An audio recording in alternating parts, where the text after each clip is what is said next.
Good evening. The time is now 6:30 and I will open the agenda briefing forum.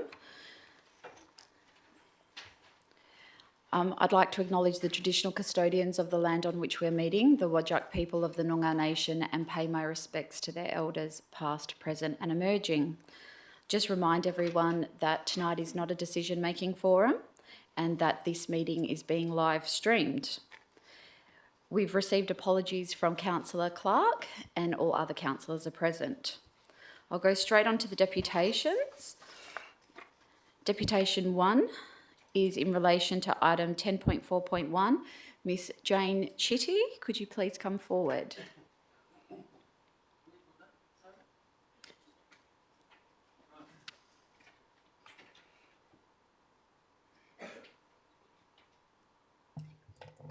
Thank you. My name is Jane Chitty. I'm a resident of the City of Bayswater. I'm representing myself and I'm against this development proposal DA 21-0382 on Beachborough Road. I have concerns regarding traffic. Beachborough Road South will get busier and become a main funnel for larger trucks and more traffic once the new higher subway is finished. This traffic will become compounded by this new development. As the Beachborough Road will be a continuation. As stated by Council, Beachborough Road is classified District Distribution A classification and already exceeds the 8,000 cars per day from data collected in 2021. A traffic impact statement needs to be imposed as required under the Department of Planning, Lands and Heritage Act, as this development is over the 1,000 square metre gross floor area, that is being 3,315 square metres. This road is already difficult to get into in peak times and this will be accentuated further with this development. I also note that redevelopment of 108 Beachborough Road does not guarantee the elimination of current disaster parking issues as stated by the applicant. I'm not sure if you've got some photos of congestion that were taken in the recent days at 108, but my concern is that this is already a traffic hazard to residents and others using this road. There is also parking concerns on the site of 100 to 102 Beachborough Road. Workers are already using this area for parking that actually currently work there at Road West now. So I wonder where they are going to park during this time of building and developing. And also I do have height concerns. I know it's compliant, but unfortunately we're on the side of a hill, so we look directly into this area and we'll lose views to the hills currently enjoyed, bringing down the value of our home. It also puts the industrial area straight into our view. I guess also another factor is that it just seems such a shame that there is an industrial area and development anyway in the Tonkin Highway, Tonkin Industrial Park, and really new industrial sites like this should be relocated there, especially with the new station being built in particularly Bayswater and Morley. This section is basically in between this area and would be ideally suited to residential development rather than industrial. Thank you. Thank you for your deputation. I'll just ask you just to stay up there in case councillors have any questions. Just go around and ask, does anyone have any questions? Does anyone have any questions? No. Thank you very much. The next item is in relation to item 10.4.2. Mr. Sean Fairfowl, if you could come forward.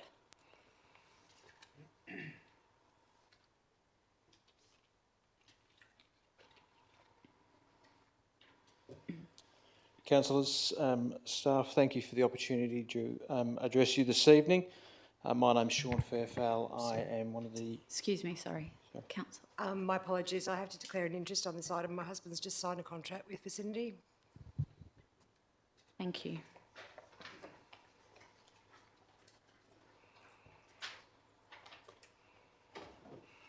Please go ahead. Thank you. I'm one of the directors of Stewart Urban Planning with the applicant in relation to this request to modify condition 3. By way of background, this sign, along with the remainder of the expansion of the Galleria Shopping Centre, was first approved back in 2016, subject to some modifications that have occurred thereafter, and we'd been working with the city's planning staff more recently in relation to some modifications to the plans and also the next stage of works, which are hoped to commence next year, and I'll talk about that a little bit more in a second. In relation to this sign has been previously approved by council and also the JDAP.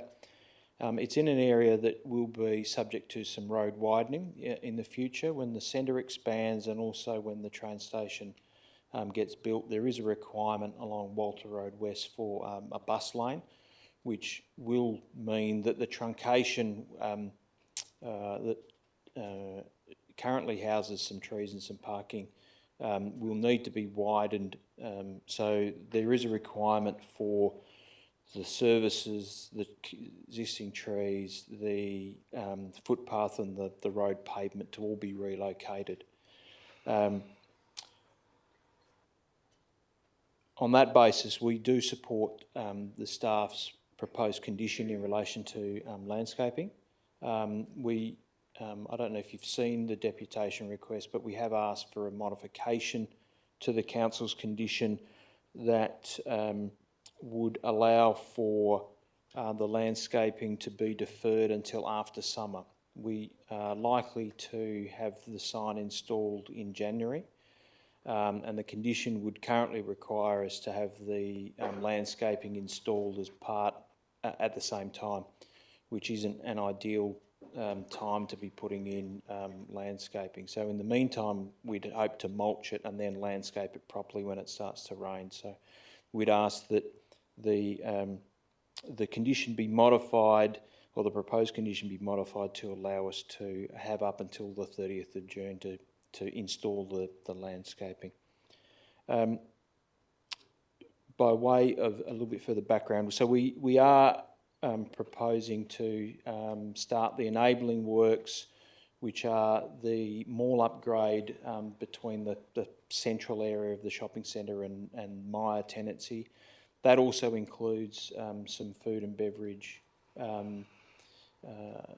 inclusion, some additional food and beverage, which will start the area between the centre and the bus station, which will in future accommodate the what we've called the Russell Street Town Square.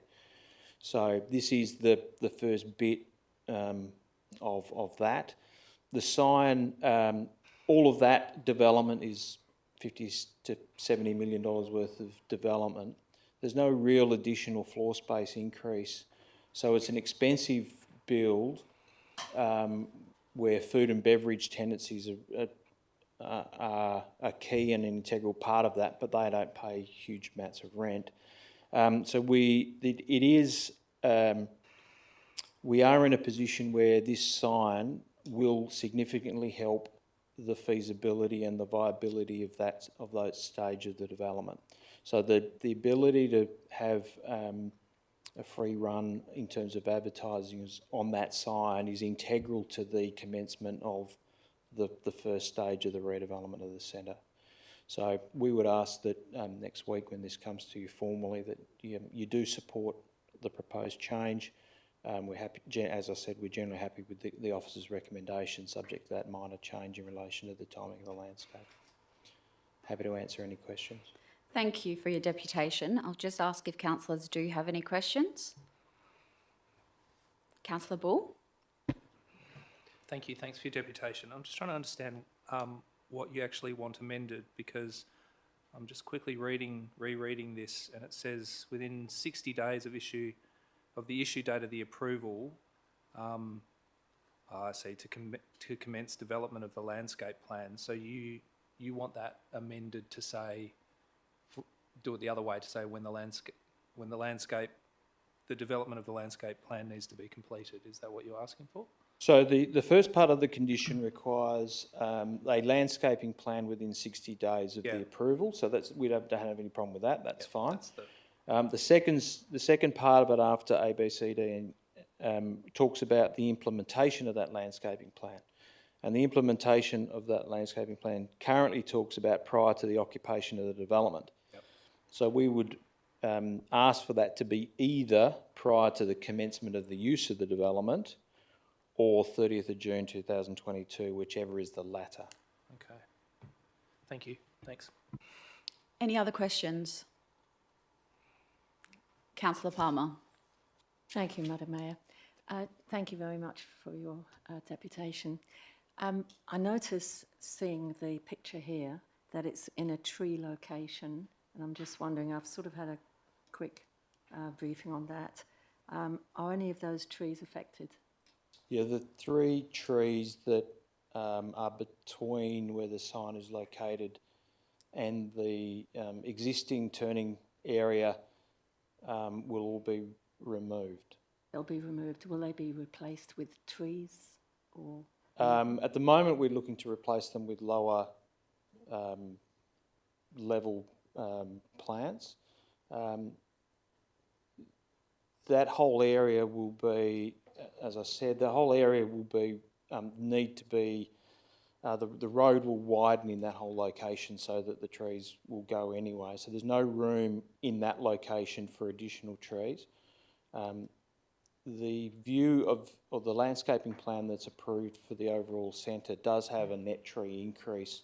So there was a number of trees identified within the overall development that needed to come out at various points around the site. These are one of those. And the plan is that there will be a net tree increase in the total number of trees that are on the site currently. So you're actually yourselves going to put in the replacement trees within your design somewhere? So yeah, the overall landscaping plan that was approved for the centre does include a tree increase, yes. Okay, thank you. Any other questions? No? Thank you for your deputation. Thank you. The next item is, the next deputation is in relation to item 10.4.3, Mr Noel Davies and Mr Julian Barrier.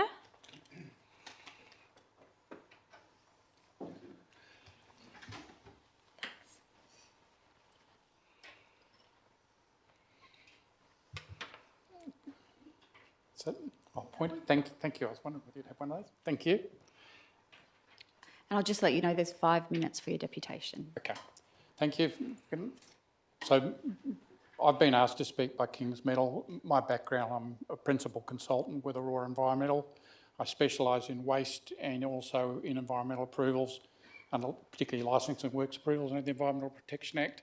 And I've also was the former chairman of the State Waste Board early in the year, so I've got a particular fondness for recycling, as I think we all have. The reason I'm here is Kingsmetal asked us to help with the works approval under the Environmental Protection Act. And also they've had to respond to an extensive number of submissions to their proposal, and they've got one particular person who's a resident across the road that is particularly concerned about it. So I just wanted to quickly give an overview of my views on it as environmental consultant. If we can have that, this is a picture of the front off Beechborough Road. If I can just have the first slide. Yep, nope. Oh, I can use it here, can I? Sorry. Can that happen? Oh, I've broken it now.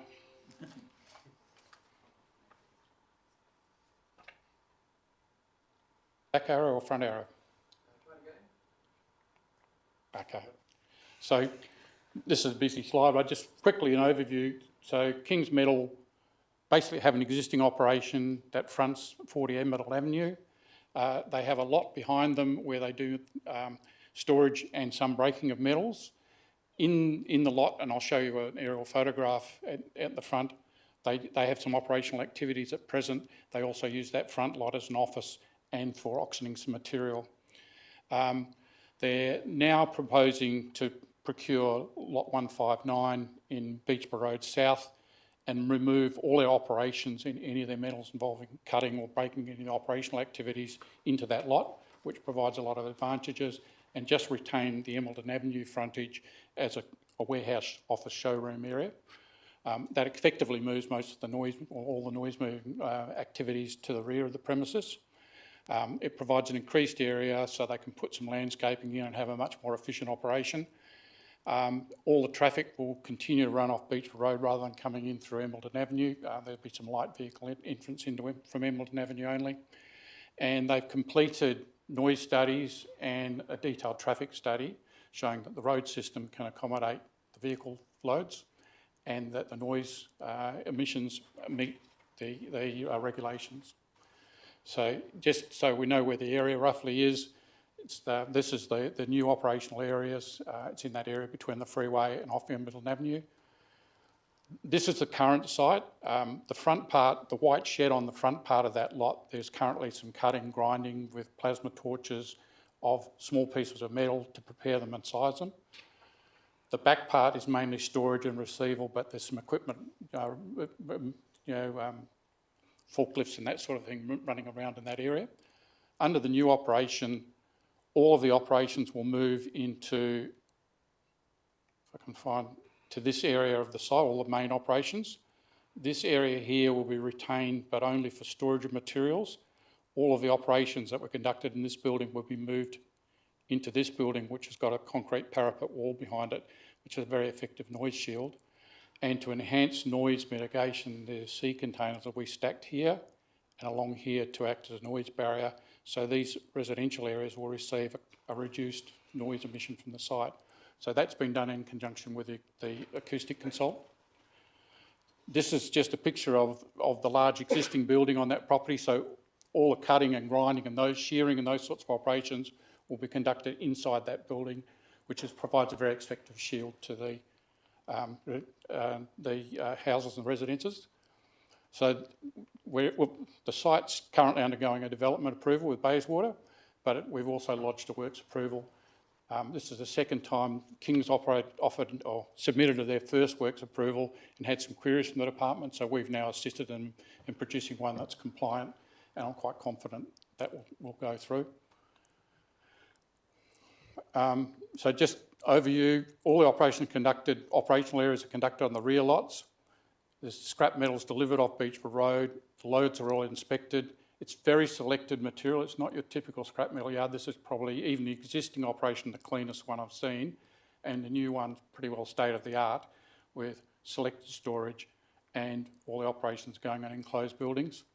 Mr Davies, you're just hitting 5 minutes. Would Yep. you be able to Okay, finish so up? I'll just quickly run through the highlights. So in the building, this is the main operational area. These areas are for storage of metals, and the shipping containers which have been selected are being placed here in terms of minimised noise impacts. So, as I said, selected waste, it's a very clean operation. You're not getting big piles of steel and, and the key impacts are noise, potentially dust and fume, and groundwater and stormwater.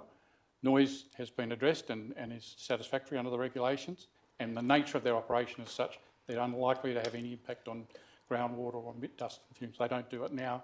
This site will only improve the situation by moving it further from the sensitive receivers. So I think leave it there if I'm running out of time.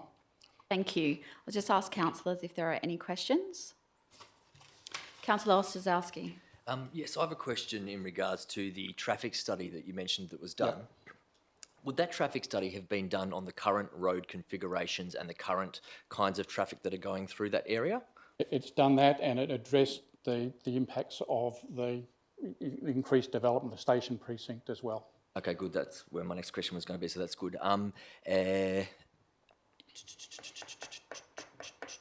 Yeah, one more question then, I guess, in regards to the acoustic information that's been provided in the report, there were 7 different graphs which outlined different ways in which the acoustics will be, affecting the residential properties.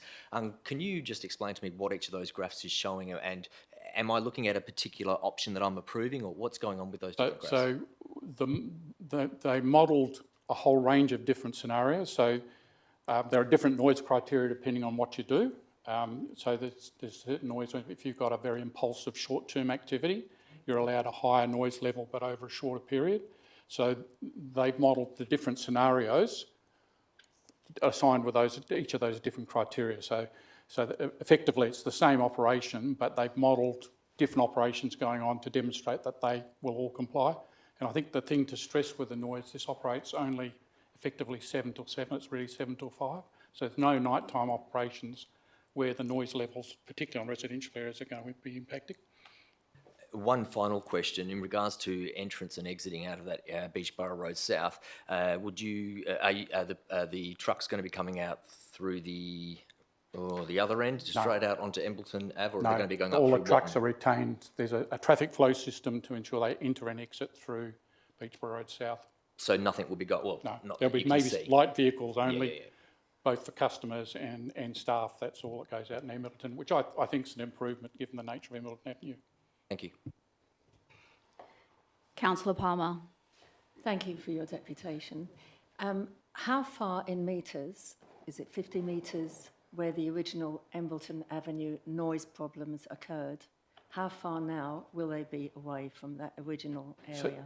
So the operation areas would be moving perhaps 50 to 70 metres further away and also behind that parapet wall. So at the moment, if you look at it where they're running vehicles and forklifts around, that's got a direct line of sight through the front gate onto Embleton Avenue, and that activity is probably occurring 50 to 70 metres from the road. It's now moving to the south behind the parapet wall and behind the containers. So they've transferred to Beachborough Road because they're expanding? It's to provide, some opportunity for an expansion of operation, but also because the existing site's quite difficult and it's quite small, so it's to increase the efficiency of the operation. So if they're expanding, do they have more, double the trucks that have been there previously? I don't have the figures. Do you guys have a figure on how vehicle movements might change? Not really. Basically, it's just to smooth the operation. I'll just ask you if to come up to the mic. Or Hello, I'm Julian. I'm the director of the King's Capital. So the transport, the TIS that was done by an expert on the traffic management came out with a figure about 170 vehicles, light and medium, and some bigger one, maximum as on the property during a day, which is less than 1% of the traffic on the roads around us, or 2%. And basically, there might be a slight increase in traffic from what we're doing at the moment, because we're not really operating much at the moment.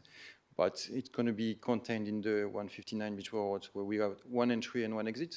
So the one entry only for vehicles. They go on the weighbridge, they put like a driveway, and it's only one-way drive, and then they go back on the weighbridge and exit by the other gate.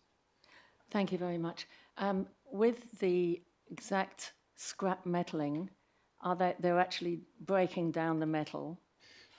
So we're not typically like your type of scrap metal you can imagine. So we mostly focus on non-ferrous. So we are specialized in the aluminium, stainless steel, copper, and this kind of products. We don't really focus on the metals like the steel.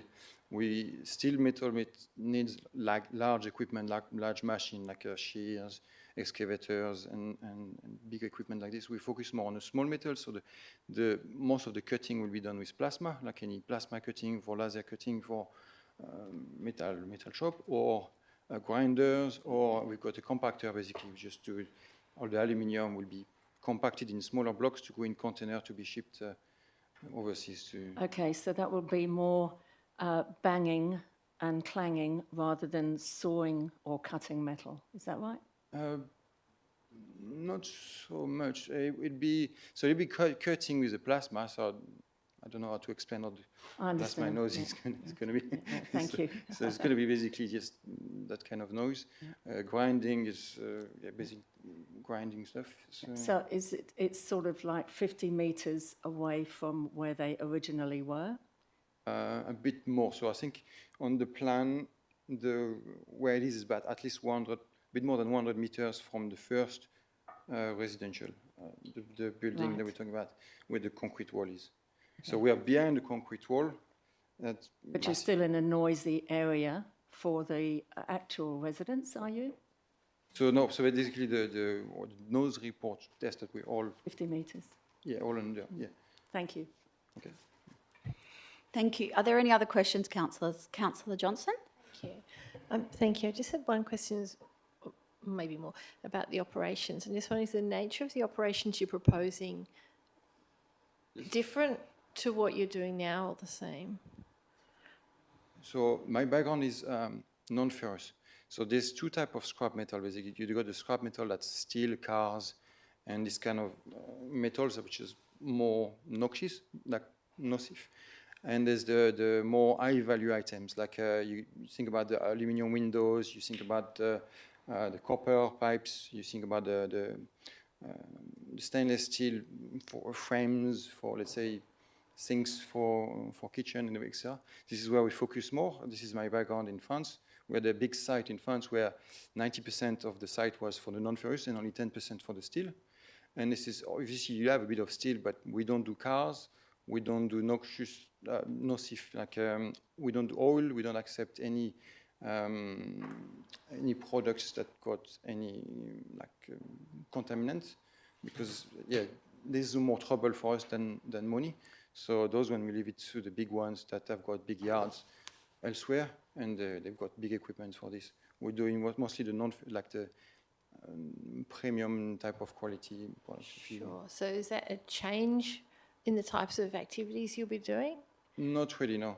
No, it's just an improvement of the activity. So we're always focusing more on the non-ferrous. And so basically what we do is we've got bins at customer place. Let's say a window maker, they put the aluminum in it, we'll bring it to the yard, we'll separate and make sure the quality is good. Then we will compact it and then do containers to wherever is the... Oh. So you're saying the nature of the work is similar, though the mix of ferrous and non-ferrous is a bit of change of focus for the business, is that Yes, so basically, it's more try to be more environmentally friendly and to be more, Essentially, there's no new activities will be done. They're being relocated, and where previously we're using equipment that might have been motor, diesel driven, it's mainly electrical power, so it's more efficient and that's quieter. But essentially, it's the same operation being relocated further away and better shielded in terms of noise impact. Thank you. I can't see any different operations that are occurring as a result of this. So it's grinding, cutting, it's removing steel, ferrous metals from non-ferrous, and then resizing them so they can fit efficiently in bins. And that's what's happening now. But most of that cutting and active grinding activity is actually happening in that front white building in Embleton Avenue. It's now moving to the back building.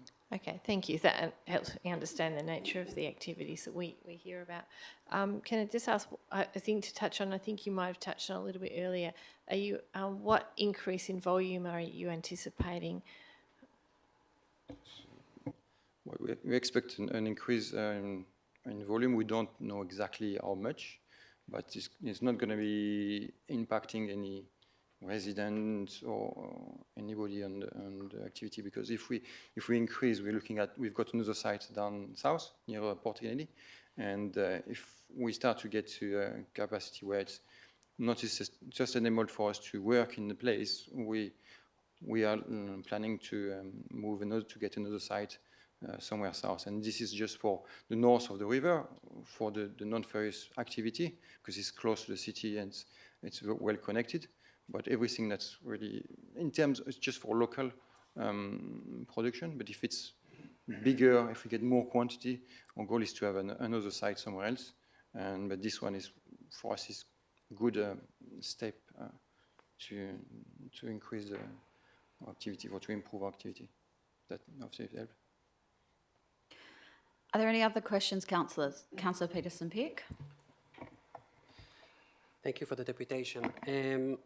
Just a few questions following up from Councillor Johnson. So when did you start your operations at the site? So the business started 6 years ago in Bayswater. So we were at another area in Irvine Street. Then we moved 2 years ago at the 40 Hambleton Avenue. So we moved there because there was another scrapyard about 50 meters away from us on that street, on the Hambleton Avenue. So that's why we moved there. At that time, we were not doing much quantity, and then we ended up doing much more than we thought. And then we tried to expand to the back, and then we end up doing those applications. And we've got, we want to show, we try to do the right thing. We've got even letters from some of the neighbors we went to see if really we had an impact on them. So we know one of them is not too happy, but there's a lot of things we have done, and we've got other neighbors just next to them that are actually quite happy with us, and they even write a letter for us saying that they were happy with what us being there, that they have never been impacted. Okay. So 2 years ago, you started the metal scrapping business at that location? Yes. Yes.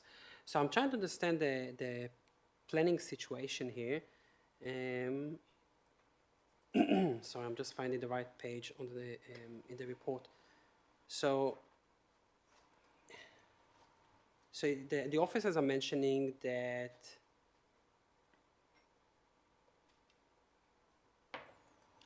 in July 2021, from what I see, it's being used for noxious industry operations without appropriate planning approval.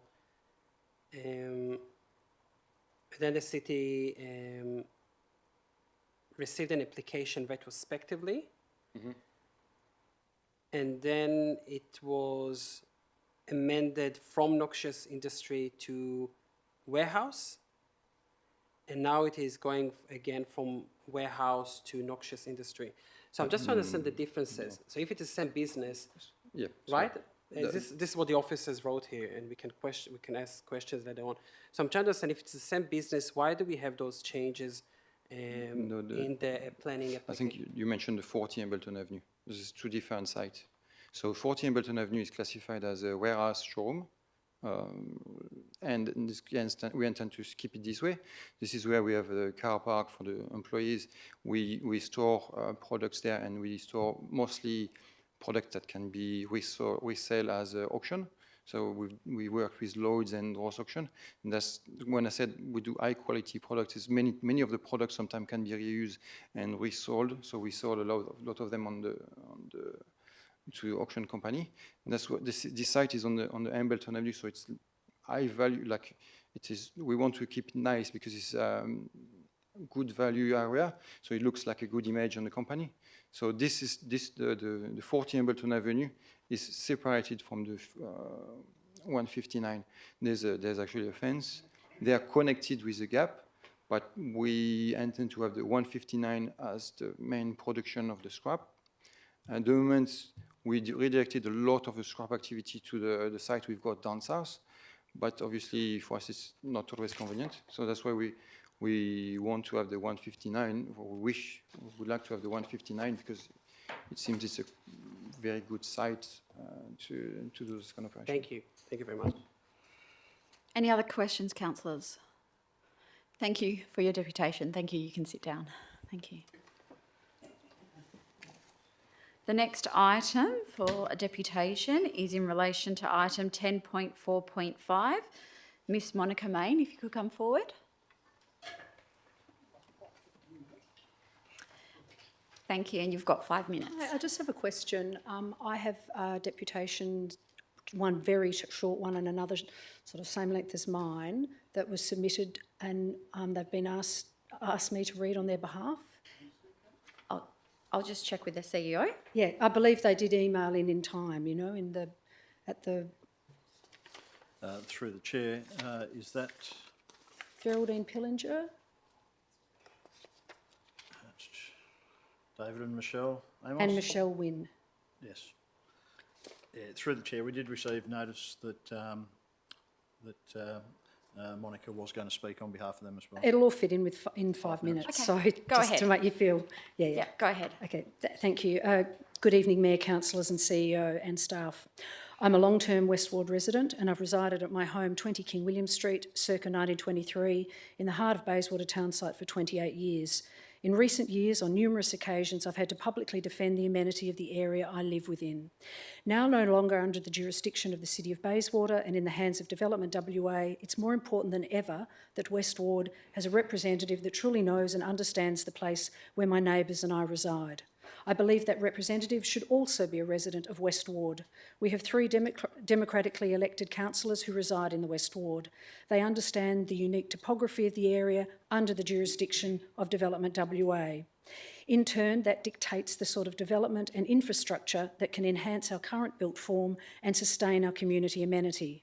They understand personally the challenges that we residents are facing on a daily basis with the ongoing impact of the massive Metronet train station infrastructure and the Tonkin Highway expansion. Challenges including street closures, traffic diversions, pedestrian safety, night works, large removal of mature trees, and the ongoing massive transmogrification of the place we call home. They understand because they too are going through what we are all living through in the heart of Bayswater West Ward.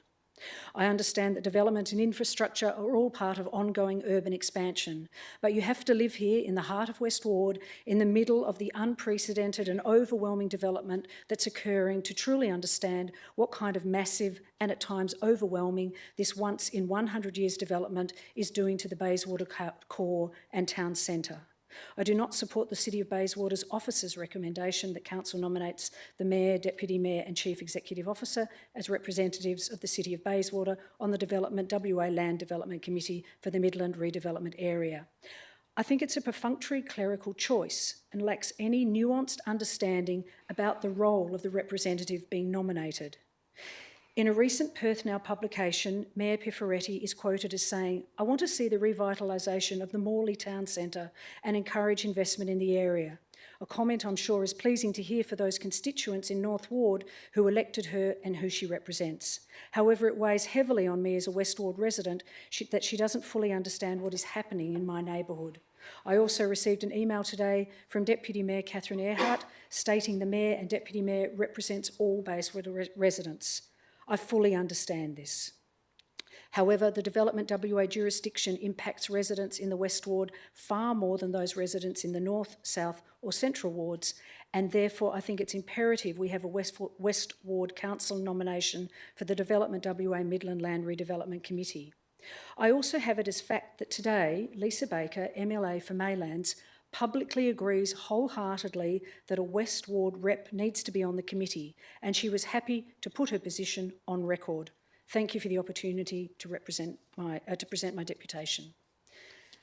I'll now just move on to Geraldine Pillinger, who's at 8 Veitch Street, Bayswater. Geraldine Pillinger's deputation starts. Mayor Pifferetti's first comments as newly elected mayor in the community newspaper were that she represented the majority, not an insider minority. This is marginalising minority voices over and alluded to majority without any further detail. This was a clear statement to make residents wonder who she meant and was divisive rather than bringing people together. I think we need a clear indication from the Mayor that the City of Bayswater is working for the betterment of all residents, not just an alluded to majority. This has created a sense of mistrust in our community of the intentions and political games that may be being played. It comes at a time that the West Ward residents are copying it from all directions with the train station upgrade, Tonkin Highway works in West Ward and Development WA taking over as authority and proposed guidelines. Residents and businesses in the West Ward need to know that the Mayor is listening to and addressing their concerns, and we need to be able to trust our representatives. I respect that these are tough roles and key decisions need to be made, but I hope that residents continue to be canvassed and listened to and definitely not marginalised on matters that directly impact them and their lives. As we all appreciate, the The city's representation on the Development WA Committee is a very significant role for the City of Bayswater and its residents and its ongoing involvement in the planning for the Bayswater Town Centre and surrounds. So we, as residents in the West Ward, request that a West Ward representative on the Development WA Committee is considered as a way forward, rather than what seems to be a perfunctory proposal put forward by the officers. If the Mayor is on the committee, then there should be a clear indication that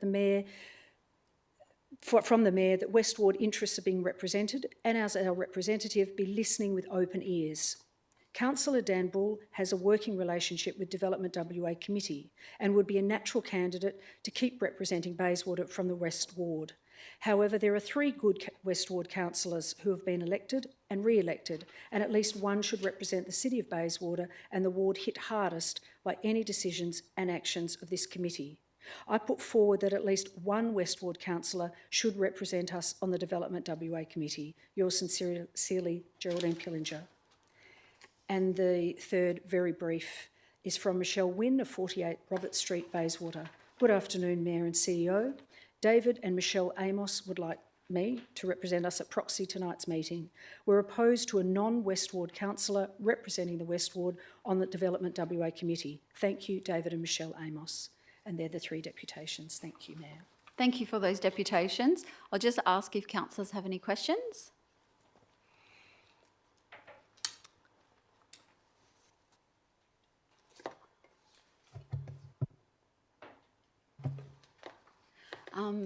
Thank you. You can take a seat. I do have a question though, but the question is to the former, the Councillor Dan Bull, who was a representative on this committee. Could I please ask how many meetings you attended of this committee? I think we met, I had 2 meetings and a session. 2 meetings? And a session, yes. And a that's session? right. What information did you take from the community to the committee? As part of being a member of the Land Redevelopment Committee, there are confidentiality requirements, and so I'm not comfortable to wade into the nature of the discussions. As much as I would love to talk about it, very much so, unfortunately I'm unable to. Okay, so what information have you been able to bring back from the committee and share with council and the community? None, because as a member of the Land Redevelopment Committee, you are obliged to remain confident. Thank you. Are there any other questions? No, thank you. I will just note that we have received other deputations in written form for the same item, 10.4.5, from Miss Georgina Kerr, Miss Diane Celiani, Miss Angie Ma, Miss Kate Seuss, Miss Georgia Kennedy, Mr. Mark Doyle, and the other 2 have already been read out, and those written deputations will be available on the website.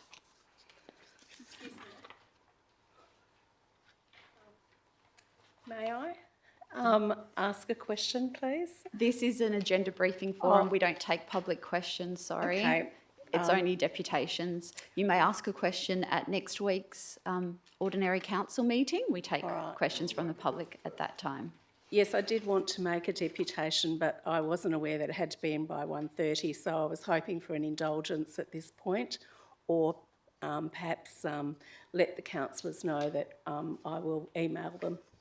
Okay, feel free to email councillors. Thank you. Thank you. Okay, so we'll go to questions of the officers from councillors on items that were subject to a deputation. So would councillors, are there any questions on item 10.4.1 for the officers? Councillor Bull? Thank you for that. My question is as a consequence of the deputation. So, where are we? Page 135.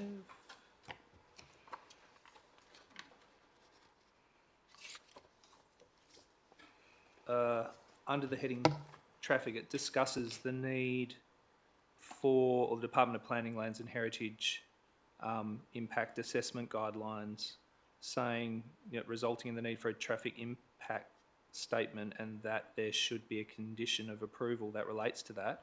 I'm wondering whether I can get some clarification on firstly, what a traffic impact statement is. I'll go to the director. The traffic impact assessment basically looks at the impacts of the development on the existing road environment and the existing traffic in the area. So it's not just necessarily directly related to that particular property, but the impact it has on a larger area.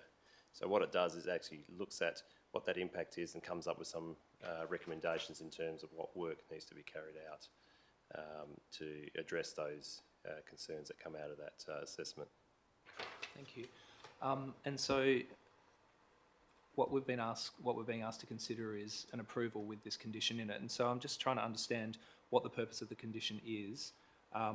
Is the purpose of the condition to have the statement completed, or is there an additional consequence if the statement indicates that it's going to have a detrimental impact on the traffic network there, that the development can't go ahead? Go to the director. Through the chair, as it reads at the moment, what normally happens is that you'll provide recommendations to possibly change the development. So it just depends on what the outcome of that assessment is. It could say that it's okay, it has no impact, or it could say that something needs to be amended or some sort of change needs to be made either to the development or to the road network to accommodate that development. So then my third question, so the effect of the condition is no matter what the outcome of the assessment or the statement is, the development will proceed? I'll go to the director.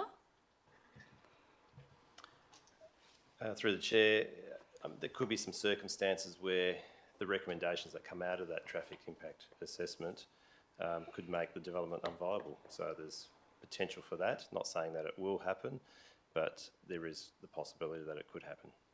Okay, so I just have a follow-up question as a consequence of that. So how does that actually play out? The statement is provided, the city looks at it, the city says, I mean, it's got to be to the satisfaction of the city. When is that condition satisfied? Is it satisfied when the statement provides that the development will not have a detrimental impact on the surrounding area, or is whatever the statement says going to be satisfactory, but then the city may say you can't proceed with the development because it's going to have a detrimental impact on the road network? I'll go to the director. Through the chair, I mean, the city will ask the proponent to basically amend the plans if it needs to be amended in accordance with that traffic impact assessment. Yep. And really that's up to the proponent to decide whether they still want to go ahead with the proposal, or I mean they'll determine whether it's still viable or not. Yeah. Okay. And would those proposed? Sorry, I believe the director would also like to make a comment. Okay, through the chair. Basically, there's a two-stage process with any development. In this particular instance, there's the planning approval and then there's the building permit. So what the way the condition is worded is that prior to a building permit stage, the traffic impact statement needs to be submitted. At that stage, if they find that there's need to be changes to the design, a smaller development, changes to the access arrangements, whatever it may require or recommend to address the traffic, that will need to be addressed as part of the development that will be subject to the building permit. So it will be sorted out at the building permit stage prior to any development happening. So what happens if the impact statement results in some significant changes to the approval? Does that mean the applicant has to go back and resubmit, or how does that invalidate the existing approval? I'm just trying to understand how that would work. I'll go to the director. Through the chair, it probably depends on the extent of change. If it's one that within the intent, for example, there's no further variation to requirements, for example, to parking, landscaping, etc., it's likely to be dealt with at an officer level as a permit stage. If it requires significant changes such that it involves or results in variations to requirements, which has not been considered by council, it will be subject to probably a new development application. Okay, thank you. Thanks. Any other questions on this item? Councillor Johnson? Thank you. I just wonder if I get some clarification on page 131 of the report. It talks about some other DAs that have also been submitted, and I'm just wondering if there's any impact on those proposals on this proposal, like what's the relationship between those? I'll go to the Director. Through the chair, I might get the manager to go through that in more detail.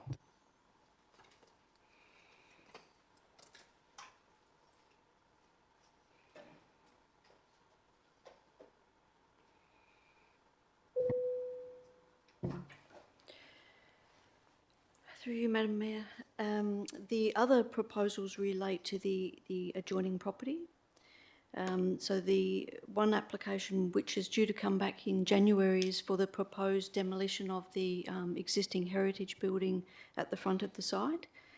So that's currently being assessed by the applicant.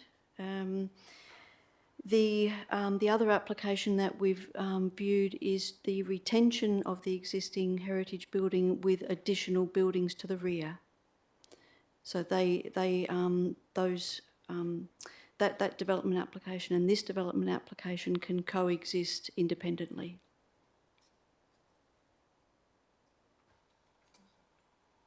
Any other questions? Councillor Bull? I do have another question. It's in relation to condition 22, and my first question is, how is this enforceable against the adjacent landowner being a third party? I'll go to the manager.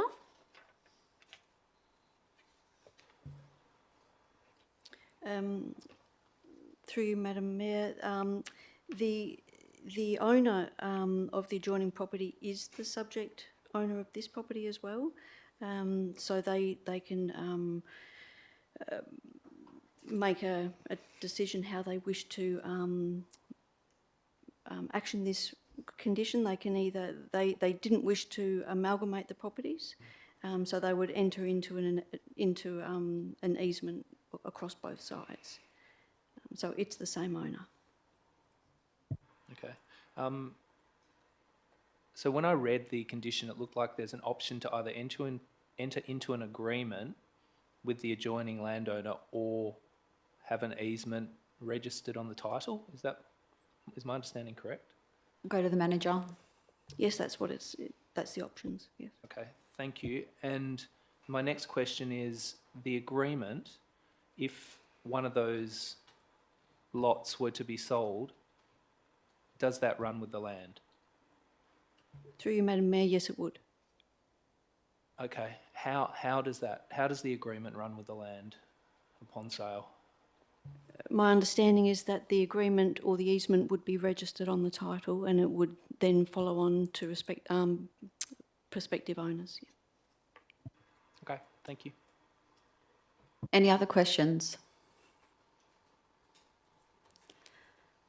Okay, thank you. Move on to item 2, which is in relation to 10.4.2. Councillor Earhart, you have an interest and you're leaving the room. Are there any questions on this item? No, then you can stay. We'll move on to the next one. Item 10.4.3. Are there any questions, councillors? Councillor Palmer? Thank you very much. I'd like to ask the officers why a noxious industry is being allowed within a general industry area. I'll go to the Director. And through the chair, in the town planning scheme, it is a discretionary use, so council has the discretion to consider it. So therefore, the discretion is up to the council to either approve or disapprove of a noxious industry in general industry. Yep. Through the chair, that's correct. Thank you. Councillor Ostaszowski. I believe in the report it mentioned that when you have a noxious industry, you have to have a buffer zone of, I think it was 350 through to about 500 metres. How does this industry sit in regards to that buffer in the residential area? What is the distance from the residential area, and is it within that buffer or within that allowable distance? Through the chair, my understanding is that there is discretion within that to allow lesser space, provided the externalities, the effect of the proposal can be addressed in terms of surrounding sensitive uses such as residential. I might get the manager if she wants to expand on that, because I know that was a consideration that we gave in terms of assessing this application. Sorry, just before we go to the manager, sorry, Des, can you just explain that to me again? Just the language you're using doesn't make sense to me. So if Yeah, you can just through the chair and the manager probably can clarify if it still doesn't make sense. Basically, there's a starting point in terms of a buffer, 500 metres for argument's sake. However, my understanding is that there's scope to look at a lesser space or let a lesser buffer if certain requirements can be, or certain impacts can be addressed, satisfy impact. And so, for example, noise, dust, etc. can be addressed. A lesser buffer can be considered, but the manager may be able to expand on that. I'll go to the manager. The closest residential is 90 metres. Now, the buffer distance which you're referring to is contained within the guidance for the assessment of environmental factors, which is an EPA document. So that makes reference to a table where there's meterage distances that you can consider impacts relating to noise, dust, odour, fumes, that sort of thing. Given that this proposal only exhibits noise impacts and it doesn't have fumes or dust or odour, the consideration for a 350 metre buffer isn't considered relevant or necessary in this particular instance. What we did was compared other uses which just have noise impacts, and theirs is a buffer distance of 100 metres. what do our schemes and our policies say in regards to the distance from a noxious zone? Through you, Madam Chair, no, we don't have any distances prescribed within our scheme. And within policies or anything else? Through you, Madam Chair, no, we don't. Okay, thank you. Thank you. Councillor Peterson-Pick. Thank you. Are we able, Manager, please, to get an overview from the planning perspective, because I am a bit confused about the history during the last 2 years, about the applications. It looks like there was a retrospective application which was changed and changed again. So what happened in the last 2 years since they started operating there? What the permit was, and what's happening here? Through you, Madam Mayor, could I be permitted to bring the PowerPoint presentation back to the screen? That may assist councillors to view the aerial. Yep, we'll just get the minute taker to bring it up.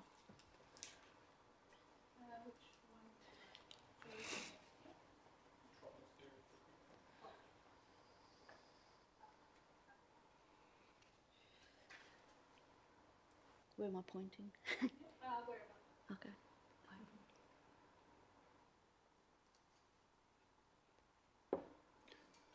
And just if we can also get clarification, because I understand there are two lots, different lots? Yes, that's where I'm going. Thank you.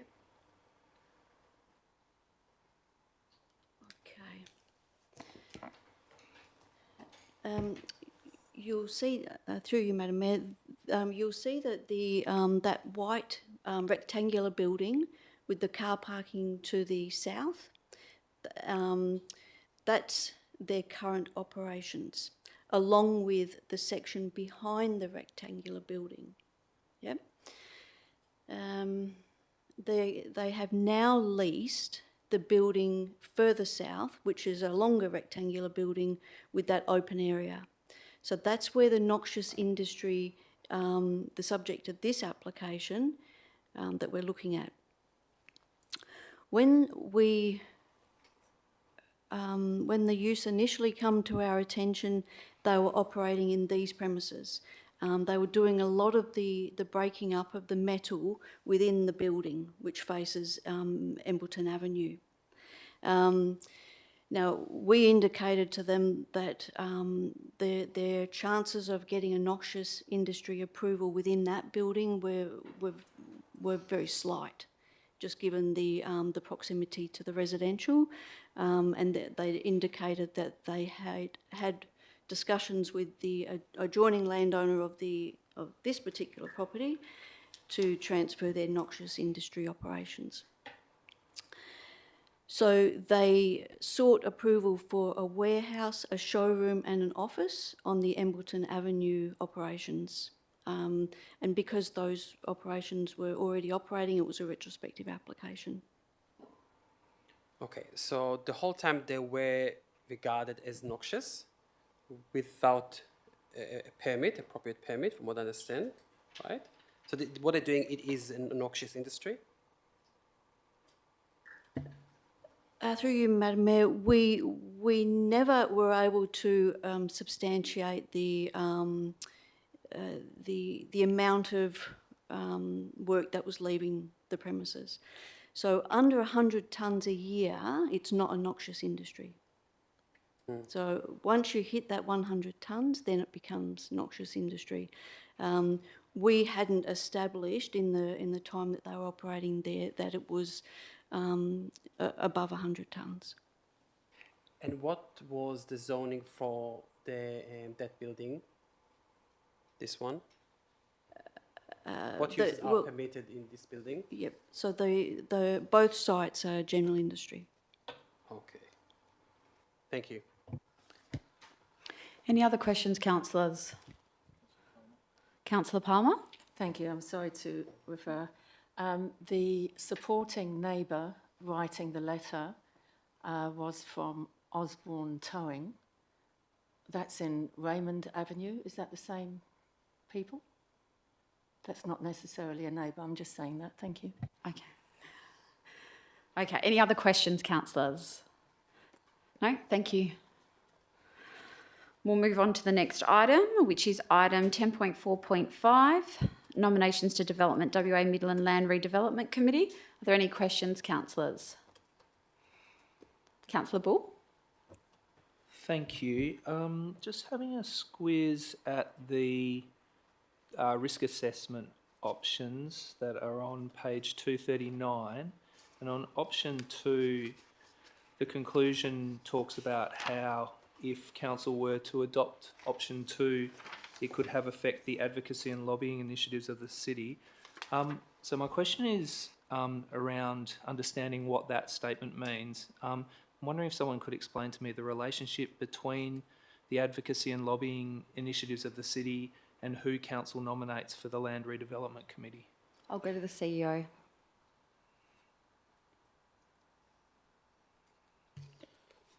Thank you, through the chair. I wasn't the author of the report, so I'll just have to have a bit of a read before I provide a response.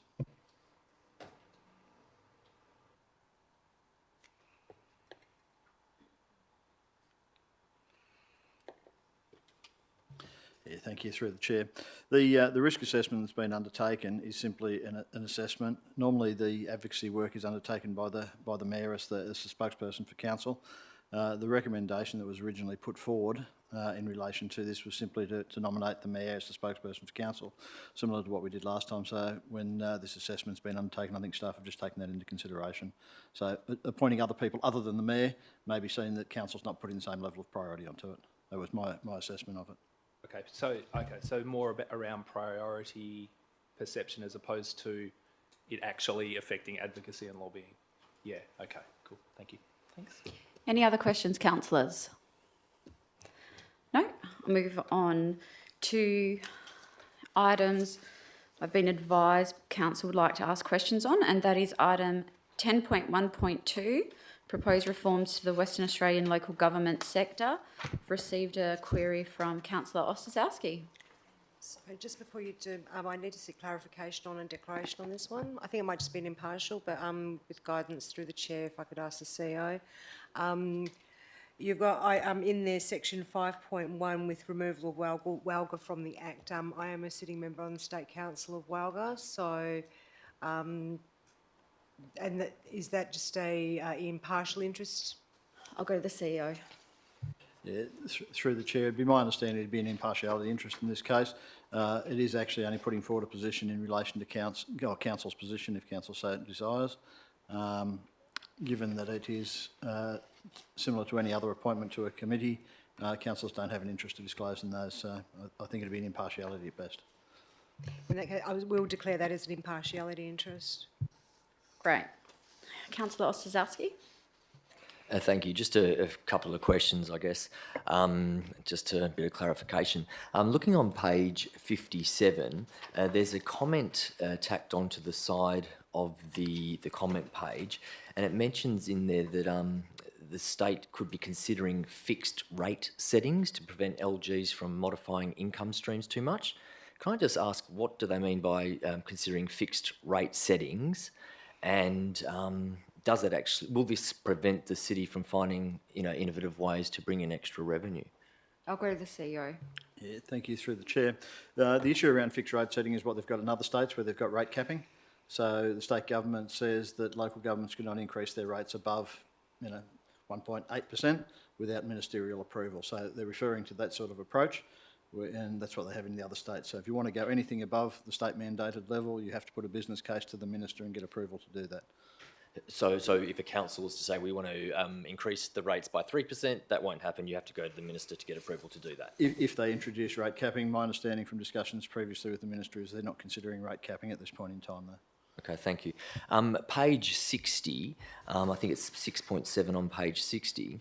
I think it's the Building Upgrade Fund. The way I read this, effectively for me, says that we're going to be becoming a bank and issuing loans. Am I correct in that interpretation?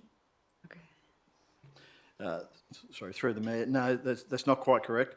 Council actually gets involved in this. It's a three-way relationship between the property developer, the financier and council. And it's the upgrade financing is secured against the property through rates. Therefore, if they default on their loans about upgrading and everything else, then it becomes a collection opportunity through council to actually collect that money. So it's been used in other states quite effectively, Victoria and South Australia in particular. And looking at those models, that has been a position both from, I guess, a number of local governments, but also the Local Government Association, that it's a good opportunity to explore further.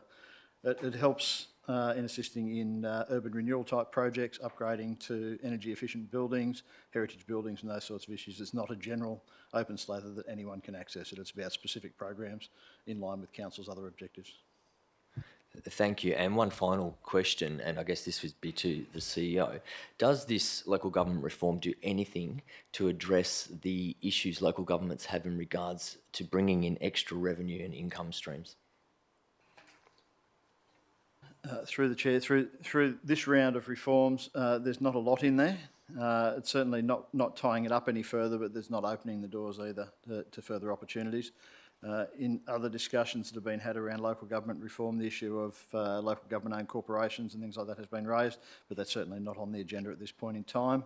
The only avenue they're looking at exploring further is in relation to regional subsidiaries, which is an expansion on the regional local government model. Thank you very much. Are there any other questions on this item? Councillor Earhart.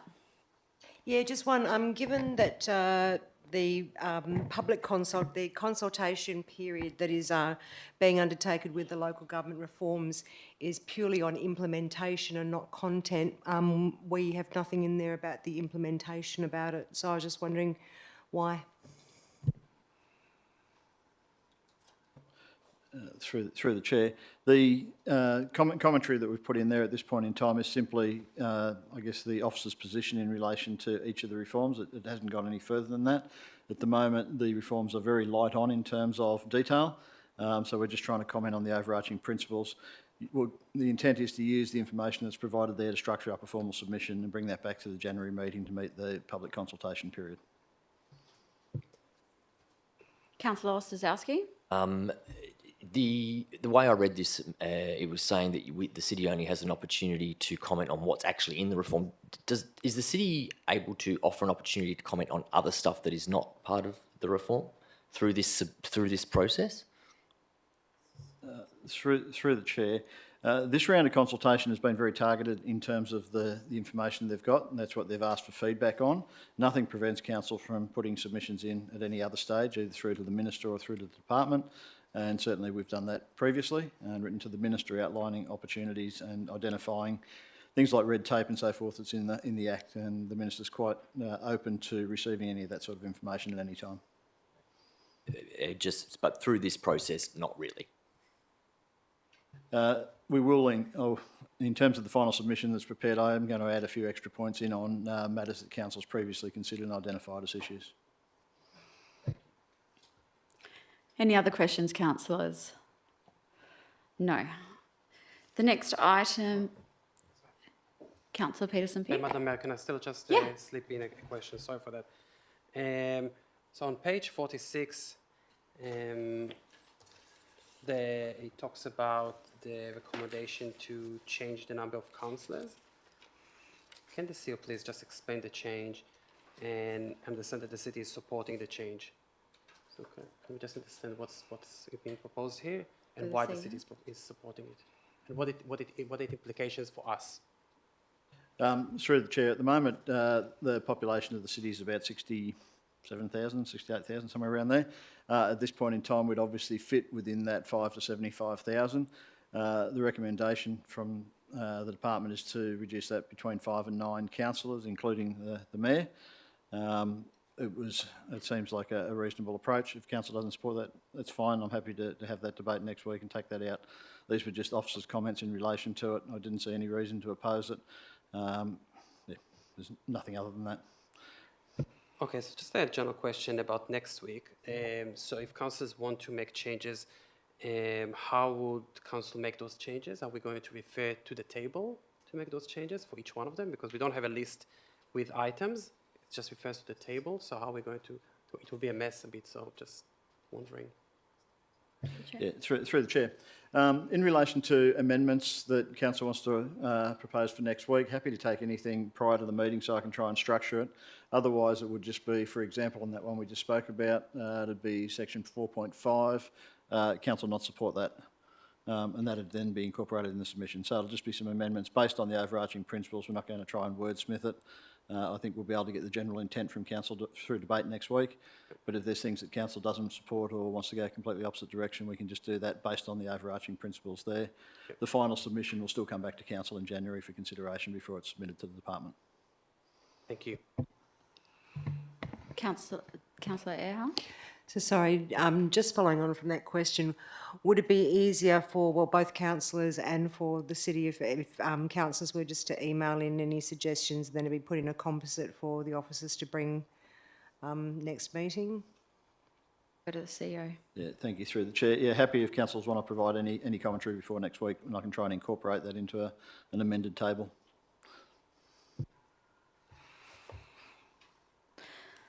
Any other questions? No? Okay. The next item is 10.2.3. Councillor Ostaszewski. Thank you. Just in regards to these approved borrowings, which of these 3 projects that the borrowings are be considered for, which ones are actually revenue creating projects? I'll go to the CEO.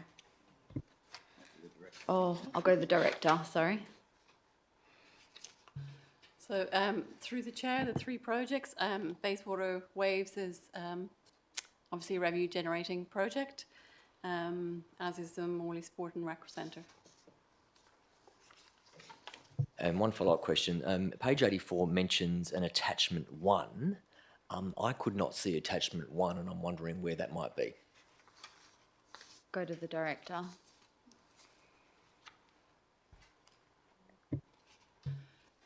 Through the Chair, so attachment 1 is the business case, which is confidential, and it is in the documents I've got here. So it's a confidential attachment, so it's separate. Great, thank you. Are there any other questions on this item? No? The next one is 10.3.1, traffic speed environment in Bath Road, Morley. Councillor Ostaszewski. Thank you. Just in regards to, yes, Bath Road in Morley, some questions, please. When is the roundabout upgrade for Bath and Morley expected to start, and when would we be expecting that to be completed? Go to the director. Through the Chair, at this point in time, I mean, they've committed to actually undertaking the analysis and design of the project. At this point in time, we don't know exactly when they're going to construct it, so that will probably come once they know exactly what they're doing with the project. So at this stage, unknown. Sorry, I didn't catch that. So at this stage, unknown? That's right. Thank you. And then in the report, we mentioned the Public Transport Authority looking at assessments of bus routes, and Bath Road does have a bus route. So do we have any idea when the Transport Authority is expected to complete their assessment of bus routes in that area, down Bath Road? Through the chair, again, we don't know the exact time frame for that one either. Okay, thank you. A submission was made to Main Roads to reduce the speed limit on Bath Road down to 50 kilometres an hour, and I believe we did the traffic study to support that, and the officers obviously made a submission to Main Roads. Can the city give a bit of detail about that submission and what type of things the city spoke about in support of the reduction to 50 kilometres an hour? Please. Through the chair, normally with those types of submissions, there is a pro forma that's used that requires certain information to be provided. Perhaps maybe the manager could potentially elaborate on the exact details of what was in that submission. I'll get the manager to come forward.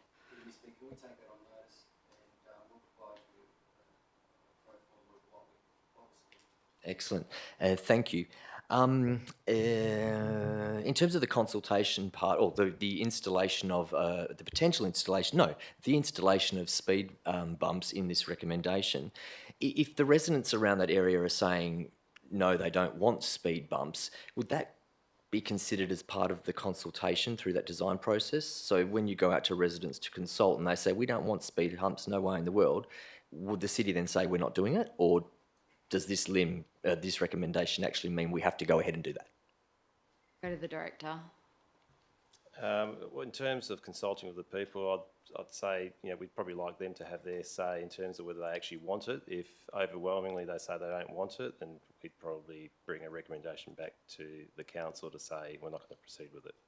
So the way that the recommendation is written at the moment, it allows people to object and then for it to come back to council for us to say, yeah, okay, we agree. Well, basically on the understanding that the people probably wanted to have some sort of treatment there, and that's the whole reason why the item came to council in the first place. But if it proves to be different, then we will bring it back to council. Right. Thank you. Are there any other questions on this item? Councillor Palmer? Thank you. Thank you, Madam Mayor. It's on the same subject, and it's regarding what Councillor Ostaszewski is saying, which is the speed cushions, or whatever they are. Just wondering if there are any other speed calming devices that we can offer. Thank you. Go to the director. The recommendation in this report was based on speed cushions because they are a low-cost option, and the reason why we're sort of pushing for a low-cost option is we're thinking of making it as a temporary solution until we have more information about the entire road, particularly once that roundabout is decided and is going in, and we have more analysis done on the road. So the whole idea is to put something in temporarily. Speed cushions are the easiest option when we put something in temporarily. Councillor Ostaszewski. Sorry, and one more question. So temporary for an unknown amount of time. Through the chair, yeah, we don't know exactly how long, but our intention is that perhaps it could stay in longer, could stay in forever, or there's probably highly likely that will come out at some stage when we have further assessment of the road. And if there was outrage about these speed humps, then the city would do something about it sooner than later. Through the chair, if that scenario arose, we'd bring it back to council and take it out sooner. Good. Thank you very much. Ta. Any other questions on this item? No? That's all the questions that councillors have indicated that they'd like to ask questions on. Just ask one last time, are there any other questions on any other items? Councillor Johnson? So just a general question about some of the items that will be under separate cover. When will we be able to receive those? Thank you, through the chair. All the Policy Review and Development Committee items that are listed under separate cover. As soon as the minutes are done, hopefully either tomorrow or Thursday, they will come out. That was the ones from tonight. Just trying to think which other ones are under separate cover. I think that was probably the majority of them. Manners out of school care. Oh, yeah, Thank the you. out of school hours care. Do we have an update on when that'll be coming out to council? It'll be probably Thursday before we get that information finished. Thank you. Any other questions, councillors, on any other item? Okay, I'll close the meeting at 7:50. Thank you.